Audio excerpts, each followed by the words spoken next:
हिंदुस्तान में जिसके लिए लोग फांसी के तख्तों पर गए थे, जिसके लिए 1857 सजा था, जिसके लिए अज़ीमुल्लाह ने गीत लिखा था, वो 1857 का सपना जो 1947 तक आंखों में पलता रहा, वो सपना सच नहीं हुआ और इत्तेफाक से धोखा देकर ठगों के एक गिरोह ने संसद पर कब्जा कर लिया। क्या चरित्र है आज इस संसद का? इस संसद के अंदर आज करोड़पति सांसदों की तादाद बताई जाती है। इस सबसे बड़ी पंचायत में जो इस मुल्क के गरीबों के लिए बनी थी, इस मुल्क की आवाम के लिए कानून बनाने के लिए बनी थी, जो एक लोकतांत्रिक कल्याणकारी गणराज्य के लिए बनी थी, उसमें आज बताया जाता है कि 370 के ऊपर सांसद करोड़पति हैं। राज्यसभा में 100 सांसद करोड़पति हैं। ये करोड़पतियों की प्रतिनिधि बन गई। इसका प्रतिनिधित्व जनता का प्रतिनिधित्व नहीं रह गया। ये आवाम की नुमाइंदगी नहीं करती तो वो संसद नुमाइंदगी किसकी करती है? वो नुमाइंदगी करती है इस मुल्क में अंबानी की, इस मुल्क में अडानी की, इस मुल्क में टाटा और बिरला की। इसलिए आवाम ने फैसला किया, एआईपीएफ ने बनने के साथ फैसला किया कि हम तुम्हारी पार्लियामेंट के बाहर अंबानी और अडानी के खिलाफ आवाम के सवाल पर पार्लियामेंट लगाएंगे, संसद लगाएंगे। एक सरकार बैठी है अंदर, वो सरकार, मुझे हैरत होती है, उस सरकार का मुखिया भेष बदल कर आया है। लोग उसे प्रधानमंत्री कह रहे हैं इस देश में। जरूर वोट मिला है उनकी पार्टी को 100 में 30 वाला प्रधानमंत्री है। पार्टी के सांसद भी ज्यादा हैं। ठीक बात है, आप संसद में सरकार चलाइए, लेकिन वो प्रधानमंत्री कम, परिधान मंत्री ज्यादा दिखाई देता है। रोज एक परिधान बदल कर आता है। और जब मालिक आते हैं, ओबामा जी मालिक, तब उस मालिक के सामने अपने नाम की पट्टी वाला परिधान पहनकर आता है, ताकि मालिक नाम पढ़कर याद रखे, वरना मालिक को कहाँ याद है कि कितने कर्मचारी दुनिया में घूम रहे हैं। अमेरिका के कर्मचारी, आप जानते हैं, वो इस देश के प्रधानमंत्री हैं और झूठ बोलने के नेता हैं। इतिहास के लिए झूठ बोलो, जनता से झूठ बोलो, और जब झूठ पकड़ जाए और जब ये लगने लगे कि जनता की ताकत संसद में कानून बनने नहीं देगी, तो अध्यादेशों का परिधान मंत्री है। अध्यादेशों के सहारे चोर दरवाजे से सरकार चलाने वाला प्रधानमंत्री है। जानते हैं, कानून ले आए। जिस सवाल पर आप जन संसद कर रहे हैं आज, वाकई ये मातृभूमि है, मादरे वतन है।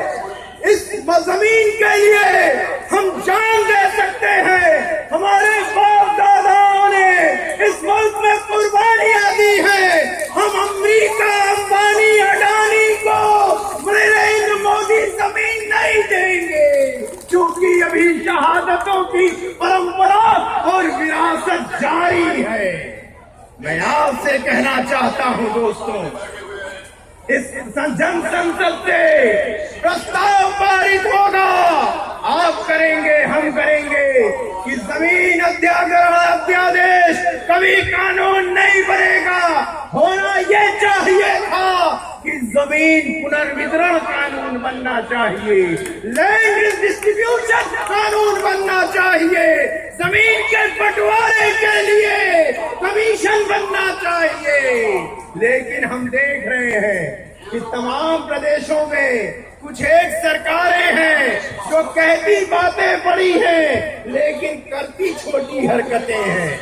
नीतीश बाबू बिहार की सरकार चलाते हैं और जमीन बंटवारे के लिए बंदोपाध्याय कमीशन जरूर बना, लेकिन उसकी रिपोर्ट मोदी जी के खिलाफ वहां पर धरना देने की बात करते हैं, लेकिन बंदोपाध्याय कमीशन की रिपोर्ट खुद नीतीश जी की सरकार ने बिहार में कूड़ेदान में फेंक दी। मैं आपसे कहना चाहता हूं कि जमीन तो नहीं बटेगी, जमीन तो नहीं कब्जा करने दी जाएगी।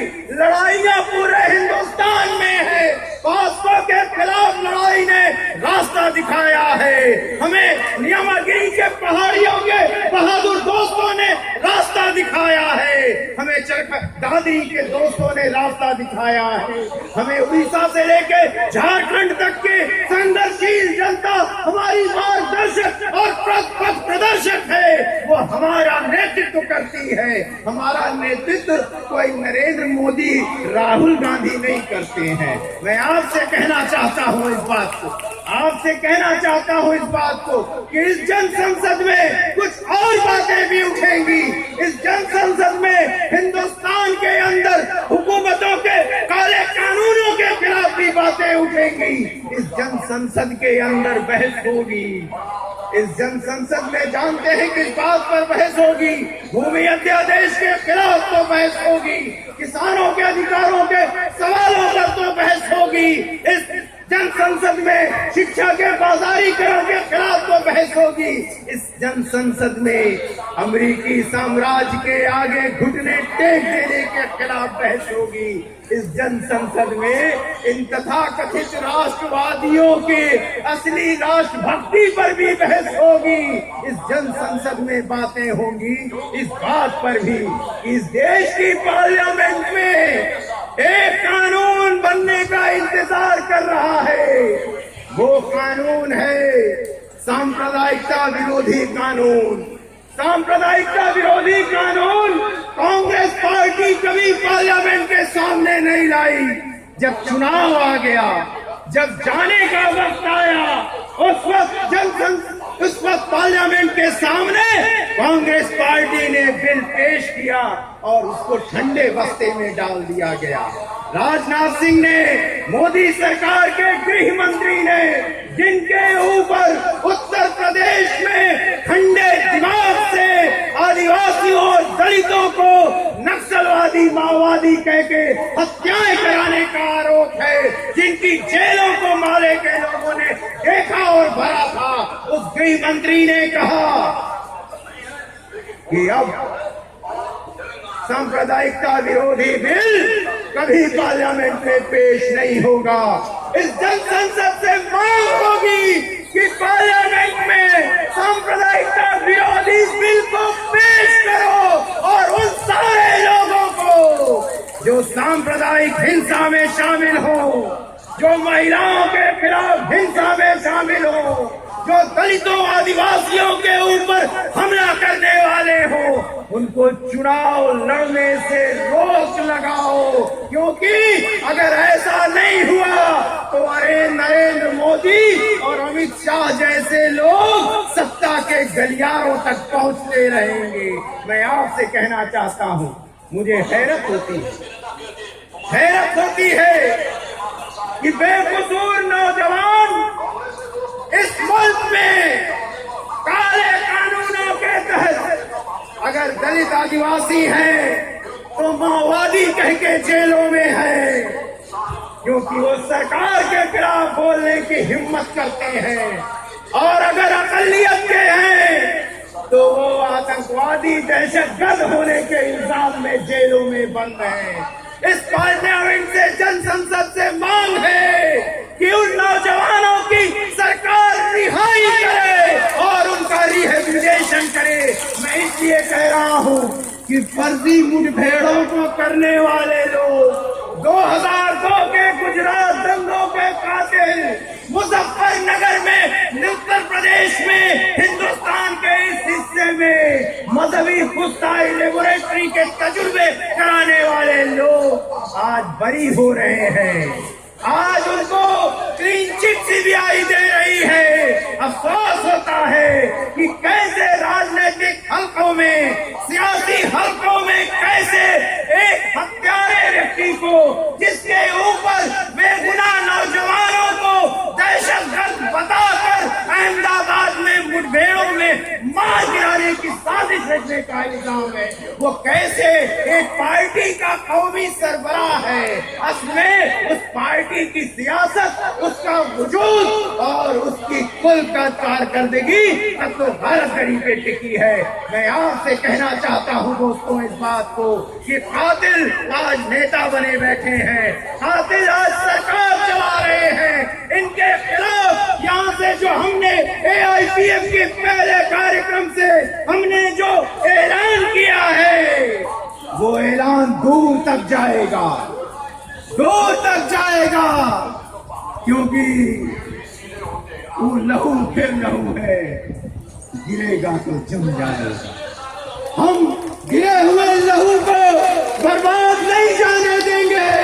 हमने कांग्रेस से भी कहा था, हमें याद है जब छात्र युवा आए थे, 100 घंटे का घेराव था पार्लियामेंट का, तब नहीं सुना था सरकारों ने। आज वो सरकारें, मनमोहन सिंह जी की वो सरकार आज तारीख के कूड़ेदान में है। मैं आपसे कहना चाहता हूँ कि अगर हम एआईपीएफ के इस संदेश को लेकर उन सारी जमहूरी ताकतों को, उन तहरीक की ताकतों को, अमन और इंसाफ में यकीन रखने वाली उन ताकतों को, उन ताकतों में जो हिंदुस्तान को एक जमहूरी मिजाज का मुल्क बनाए रखना चाहती है, जो इस मुल्क में आईन और संविधान को आरएसएस की साजिशों के खिलाफ बचाए रखना चाहती है। अगर हम एक एआईपीएफ के झंडे तले बोल बंद करने की जो शुरुआत कर रहे हैं, अगर वो गांव गली गलियारों तक अगर पहुंच गई, तो याद रखिए आप हम सब गवाह बनेंगे इस बात के कि इस संसद से हमने कांग्रेस को विदा होते देखा है, हम मोदी को विदा होते भी देखेंगे। यही कह के अपनी बात खत्म करूंगा।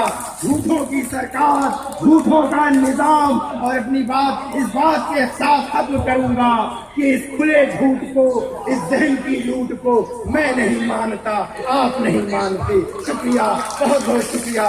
इंकलाब जिंदाबाद।